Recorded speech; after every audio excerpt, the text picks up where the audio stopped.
Today I'm going to share with you 50 tips for graphic designers. Dreadlabs.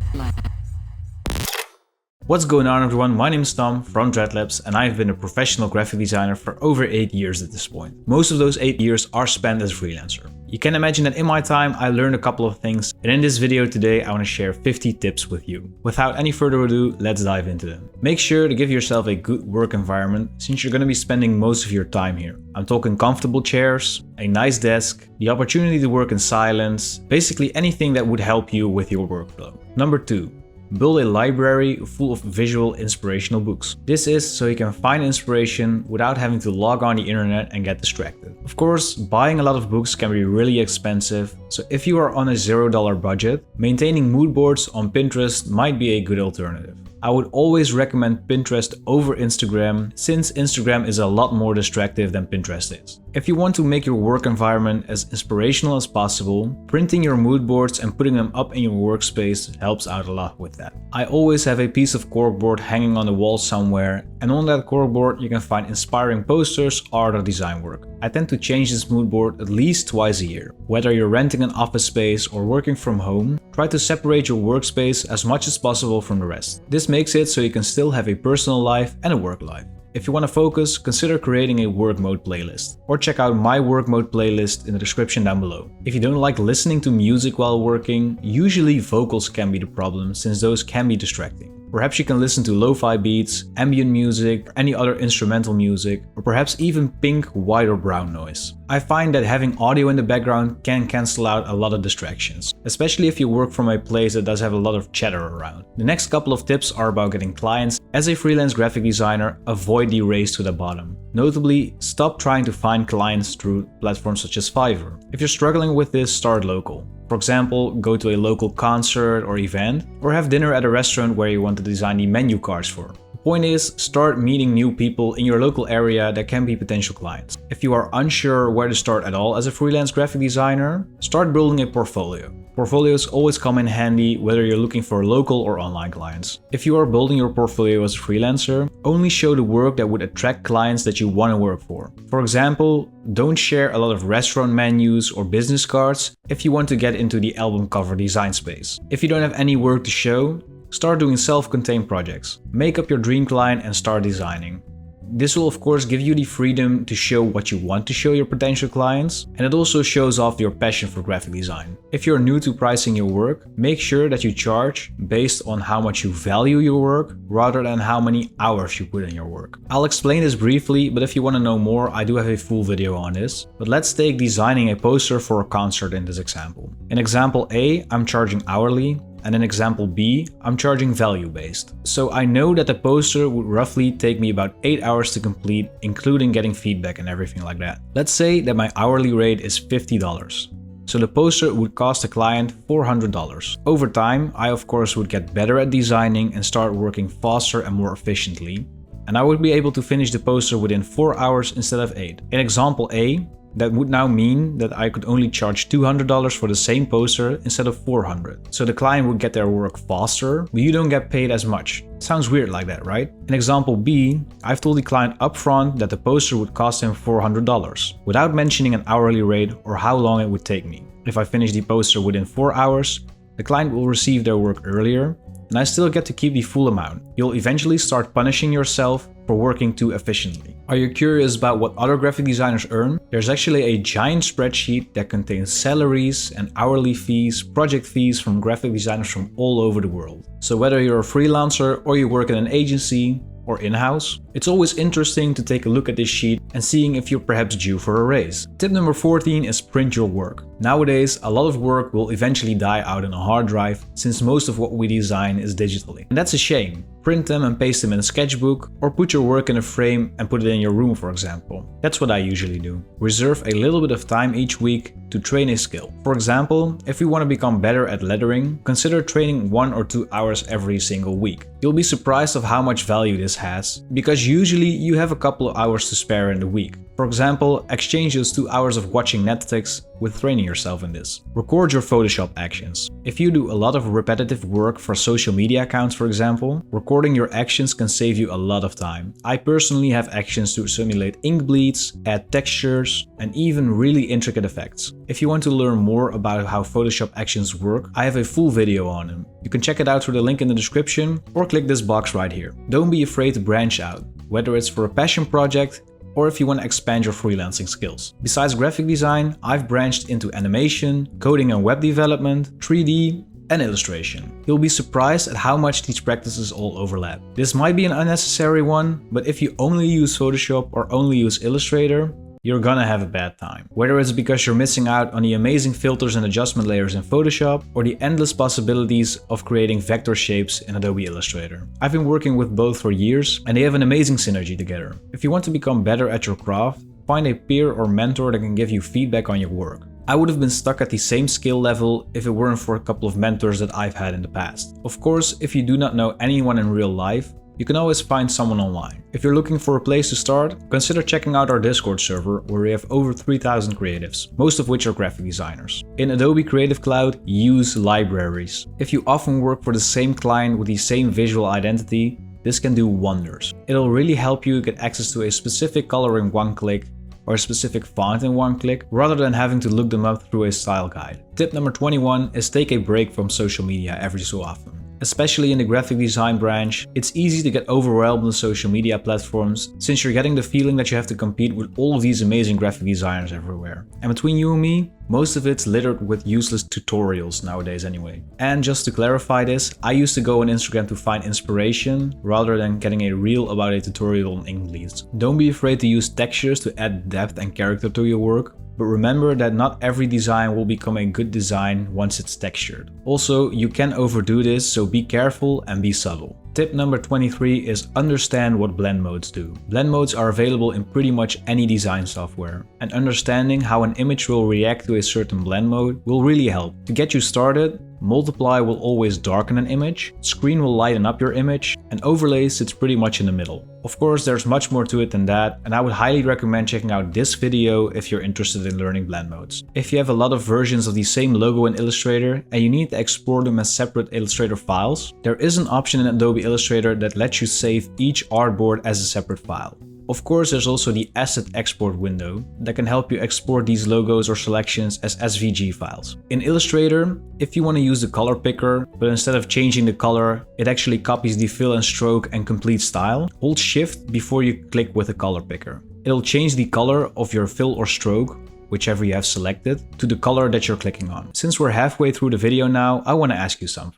I've been creating videos for graphic designers for over 4 years now, and in my time I've released over 400 videos. Most of these are tutorials for graphic designers, and if it's up to me, these videos will always be free to watch on my YouTube channel. The thing is, however, if I want to keep releasing a free video for you guys every single week, I need to maintain an income out of Dreadlabs. You can imagine that creating these videos takes out a lot of time. Writing the script, recording the video, editing the video. If I wouldn't earn anything through Dreadlabs, I would be forced to get another job, giving me less time to work on new videos for you guys. Luckily, this is where my Patreon channel comes in. Thanks to my Patreon channel, I'm able to get enough income and focus more on creating videos, and hopefully keep up releasing 2 videos every single week for free. So the question that I have is, would you please consider becoming a Patreon member to support Dreadlabs? Of course, if you become a member of my Patreon channel, you'll get access to a ton of perks. The first one is you get access to all of the project files from all of the tutorials that I've released so far. At this point, that's over 100 Photoshop files and over 70 Illustrator files. You can simply open them, grab stuff from them, and use them in your own projects. Members of my Patreon channel will also get a permanent 15% discount on my website, where I sell asset packs containing textures, vectors and more. Next to also getting access to all of my past live streams where you can see my full design process, my Patreon members will also get an exclusive role in the Dreadlabs Discord communities, which is, like I mentioned, a community with over 3,000 graphic designers from all over the world. And on this server we talk to each other, share our work, give feedback to each other, and ask and answer questions. There's also a slightly more expensive tier on my Patreon channel that gives you access to exclusive tutorials such as how to start your own clothing brand and beginner tutorials for Adobe Illustrator. You'll also get access to all of the project files from my Creatober series, which is an additional 100 project files most of which are poster designs. So if this is something you're interested in, consider becoming a member of my Patreon channel through the link down below. If you're on a budget, which I can imagine, consider becoming a Patreon member for just 1 month and unsubscribing immediately. This will give you access to all of the project files and every single piece of content that I just told you about. However, you won't get access to any new files or pieces of content added later. And new files are added every single month. If you really don't have anything to spare and you still want to support Dreadlabs, you can do that by leaving a like and a comment on this video. Ever since you started doing that more, I really started seeing that my channel is growing more and more. So it actually does help to leave a like and placing a comment under this video. You might also want to consider subscribing and clicking on that notification button, since new videos are coming your way every single week. And with all of that being said, I want to give a huge shout out to all of my Patreon members, because without you, there wouldn't be a Dreadlabs. Now, without any further ado,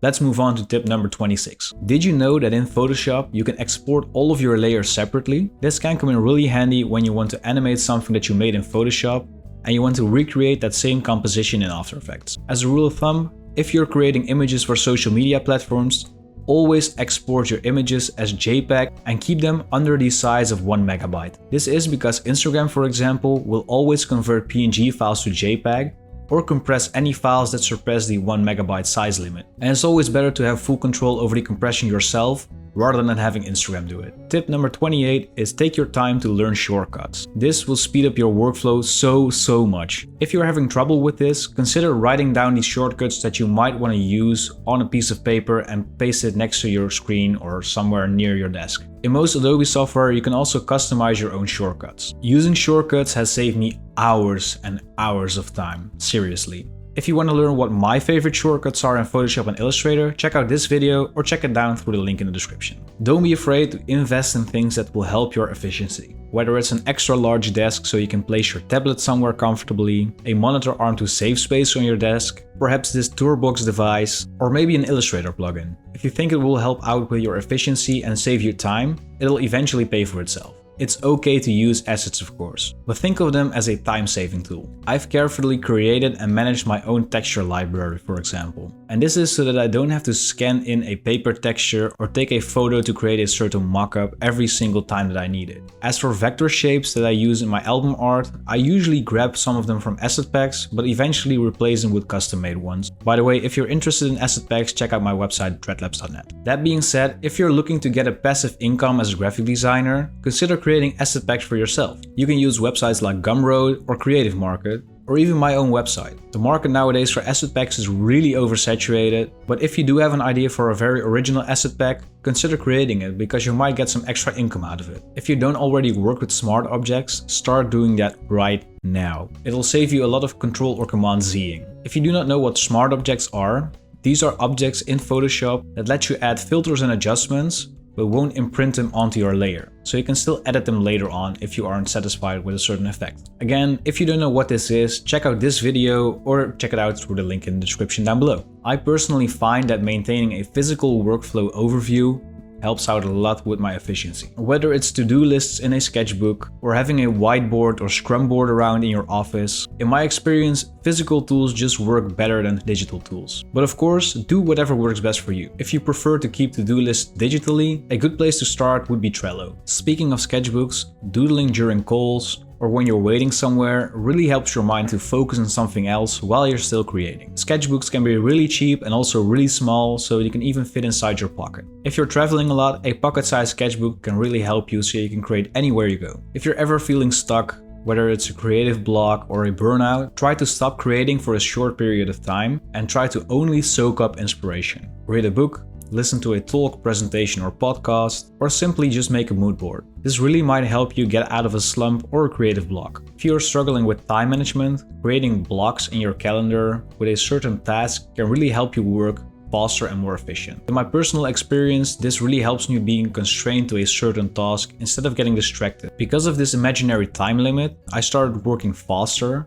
And in the end, this also helped me save a lot of time, which helped me move certain tasks forward, and eventually I could get more done during the day than I was expecting beforehand. Like I already said so many times in this video, I do have a separate video on this topic, and I'll put it down in the description if you want to check it out. Try doing mixed media as a passion project on the side. This will help you mess with the process of design. Once you learn the rules of a certain process, you can try to break them, and this will really help you start experimenting with your visual style. Needless to say, this can result in some really interesting experimental work. And this goes without saying at this point, but I do have a separate video on this channel on this very topic, so check it out through the link in the description. Tip number 38 is learn and understand aesthetics. If you need to design a poster or something in a certain zeitgeist or style, make sure that you do proper research on what defines that certain style. Putting copycats can result in you not completely understanding what the essence of a certain style is. Trust me, your designs will really become better once you start doing this. Keep up with your software. Oftentimes, Photoshop or Illustrator or any other software for that matter, come up with updates with methods that might save you a lot of time. It's easy to skip these update notes from Adobe, but there's a ton of YouTubers out there showing off these updates in a nutshell. I don't know about you, but I'm often used to doing something a certain way in Photoshop, only to find out that you do it much more efficiently due to a certain update. If you do commission work online, it can be a little bit scary because of course there's always a chance that you might get scammed online. So the next couple of tips will help you prevent that. The first tip is to always watermark your work before sending it over to someone. This will prevent it from being copied. The most crucial rule about preventing to get scammed is the 50-25-25 rule. Let your client pay 50% upfront,